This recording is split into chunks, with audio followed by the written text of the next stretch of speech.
একদা এক শান্ত সবুজ গ্রামে সূর্যমুখী ফুলের মতো উজ্জ্বল একটি ছোট্ট বাড়ি ছিল। সে বাড়িতে বাস করতেন কৃষক, নাম তার হরিপদ। হরিপদের ছিল দুই মেয়ে, বড় মেয়ে রাধা আর ছোট মেয়ে রিনা। রাধা ছিল আধুনিক, স্মার্ট, কিছুটা অহংকারী, আর রিনা ছিল বিনয়ী, নম্র, ভদ্র ও অত্যন্ত পরিশ্রমী। রিনা সবসময় তার বাবাকে কাজে সাহায্য করত, আর রাধা ফোন ঘাঁটত। বাবা, আজ আমরা এই জমিটা পরিষ্কার করে ফেলবো। এতে সুন্দর ফসল বুনতে সুবিধা হবে। হ্যাঁ মা, তুই না থাকলে আমার কাজটা যে কত কঠিন হয়ে যেত। রাধা শহরের কলেজে পড়াশোনা করত। সে নিজেকে খুব আধুনিক ভাবত এবং গ্রামের সাদামাটা জীবনকে ঘৃণা করত। সে সবসময় দামি পোশাক পরতে চাইত এবং গ্রামের মানুষদের তুচ্ছ তাচ্ছিল্য করত। রাধা একটি দামি পোশাকে সেজে আয়নার সামনে দাঁড়িয়ে চুল ঠিক করছে। তার ঘরটা বেশ গোছালো, কারণ তার বড় বোন সব কিছু গুছিয়ে রাখে। রাধা, মা রাধা, একটু এদিকে আয়, দুপুরে খেতে আয়। সারাক্ষণ কাজ আর কাজ, এই গন্ধ, এই ধুলোবালা আমার আর ভালো লাগে না। আসছি বাবা। রাধা বিরক্ত নিয়ে খাবার টেবিলে আসে। সেখানে রিনা আর হরিপদ অপেক্ষা করছে। খাবারের থালায় সাধারণত ডাল আর ভাত। আবার সেই একই খাবার, রোজ রোজ ডাল ভাত আর সবজি। আমার তো আর ভালো লাগে না। শহরের বন্ধুদের সাথে কফি শপে যাওয়া যে কত আনন্দের। দিদি, বাবা কত কষ্ট করে এই ফসল ফলায়, এই খাবার আমাদের শক্তি যোগায়। তুমি তো গ্রাম্য মেয়ে, তোমার কাছে এটাই ভালো লাগবে। আমার মতো আধুনিক রুচি তো আর তোমার নেই। একদিন পাশের গ্রাম থেকে এক সম্ভ্রান্ত পরিবারের ছেলে অনিক তাদের গ্রামে ঘুরতে এলো। অনিক একজন শিক্ষিত ও মার্জিত যুবক ছেলে। সে গ্রামের প্রাকৃতিক সৌন্দর্য এবং সরল সহজ জীবনধারণ দেখতে এসেছে। কি সুন্দর গ্রাম, শহরের কোলাহল থেকে অনেক দূরে, শান্তি আর সিদ্ধতা। অনেক হরিপদের বাড়ির পাশে দিয়ে যেতেই রিনাকে দেখতে পেল।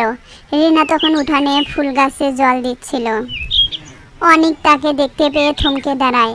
রিনার হাসি দেখে অনেকের মুখে মৃদু হাসি ফোটে। নমস্কার, আমি অনিক। আমি এই গ্রামের সৌন্দর্যে মুগ্ধ। আপনাদের বাড়িতে কি একটু বিশ্রাম নিতে পারি? রিনা অনিককে বাড়ির ভেতরে নিয়ে যায়। রাধার বাবা হরিপদ অনিককে দেখে অনেক খুশি হলেন। কিছুক্ষণ পর রাধা ঘরে আসে। অনিককে দেখে তার চোখ ঝলমল করে ওঠে। ওহ, কে এসেছে? আমি রাধা। তুমি তো নিশ্চয় শহরের কেউ। এখানে কি করছো? জি, আমি অনিক। আমি এখানে গ্রাম দেখতে এসেছি। আহ, তুমি আমার সাথে সময় নিয়ে গল্প করতে পারো। গ্রামের এইসব বোরিং কাজ, গ্রাম্য মানুষের গল্প শুনতে তোমার ভালো লাগে? অনেক 2 দিন হরিপদের বাড়িতে রইল।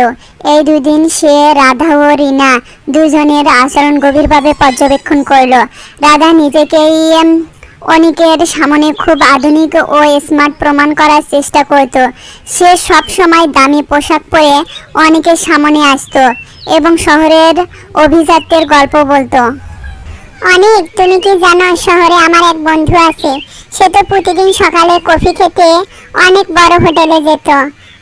আর আমাদের গ্রামের চা, উহ! গ্রামের এই চায়ের স্বাদও কিন্তু অসাধারণ। এর মধ্যে মাটির গন্ধ মিশে আছে। রিনা এক প্লেট ফল নিয়ে অনিকের কাছে আসে। অনেক, এই ফলগুলো আমাদের বাগানের, খুব মিষ্টি, খেয়ে দেখো। ধন্যবাদ রিনা, তোমার হাতের ফলগুলো বেশ সুন্দর তো। একে খেতে না জানি কত মিষ্টি আর সুস্বাদু হবে। একটি গাছের নিচে দাঁড়িয়ে অনেক রাধা ও রিনাকে ডাকলা। তোমরা দুজনেই এত সুন্দর, কিন্তু আমি তোমাদের কাছে একটি প্রশ্ন করতে চাই। তোমরা কেন মানুষের কাছে ভালো হতে চাও? আমি তো সবসময় ভালো। আমার পোশাক, আমার চালচলন, আমার শহরের জ্ঞান সবই তো আমাকে সবাই থেকে আলাদা করে তোলে। আমি শুধু মানুষের উপকার করতে চাই, তাদের মুখে হাসি ফোটাতে পারলেই আমি খুশি। এরপর এলো সেই দিন যখন অনেক তার মনের কথা হরিপদকে জানালো। অনেক হরিপদের সাথে একা বসে কথা বলছে। হরিপদ মনোযোগ দিয়ে শুনছে। কাকু, আমি আপনার মেয়েদের খুব ভালোভাবে দেখছি। আমি এখানে একটি গুরুত্বপূর্ণ প্রস্তাব নিয়ে এসেছি। আমি রিনাকে বিয়ে করতে চাই। রিনাকে? কিন্তু কেন? রাধা তো খুব আধুনিক এবং স্মার্ট। কাকু, সত্যিকারের সৌন্দর্য বাইরে থাকে না, ভেতরে থাকে। রাধার অহংকার ও বাহ্যিক চাকচিল্য আমাকে মুগ্ধ করেনি। রিনা সরলতা, তার পরিশ্রম, তার বিনয়ী, এই সব কিছু আমাকে আকর্ষণ করেছে। সে মাটির মানুষ এবং আমি এমন একজনকেই আমার জীবনসঙ্গিনী হিসেবে চাই, যে আমার সাথে কাঁধে কাঁধ মিলিয়ে চলতে পারবে, আমাদের ঐতিহ্যকে সম্মান করবে। রিনা ও রাধা ঘরের পাশ থেকে সবকিছু শুনতে পায়। রাধা তো রেগে আগুন। রিনা, এই গ্রাম্য মেয়েটা, কি করে এটা সম্ভব হলো? আমার এত আধুনিকতা, আমার এত সাজসজ্জা, সব বৃথা গেল কি তবে? রাধা তার ভুল বুঝতে পারলো। সে জানতো না যে সত্যিকারের গুণ মানুষের চরিত্রের মধ্যে থাকে, পোশাক বা অহংকারের নয়। এই ঘটনা রাধার জীবন বদলে দিল। সে তার অহংকার ত্যাগ করে বিনয়ী হতে শিখল। সে বুঝতে পারল যে বাহিরের চাকচিক্য ক্ষণস্থায়ী, কিন্তু ভালো গুণ চিরকাল থাকে। রিনা, আমি তোমার কাছে ক্ষমা চাই। আমি আমার ভুল বুঝতে পেরেছি। তুমি একজন ভালো জীবনসঙ্গী পেয়েছো। রাধা ও রিনা এরপর থেকে সব কাজ মিলেমিশে করে। তার মাঝে আর কোনো অহংকার নেই। কয়েক মাস পর রিনা ও অনিকের বিয়ে হচ্ছে। রাধা এসে রিনার পাশে দাঁড়িয়ে আছে। তার মুখে আগের অহংকার নেই, বরং এক মিষ্টি হাসি। সে রিনাকে আশীর্বাদ করছে।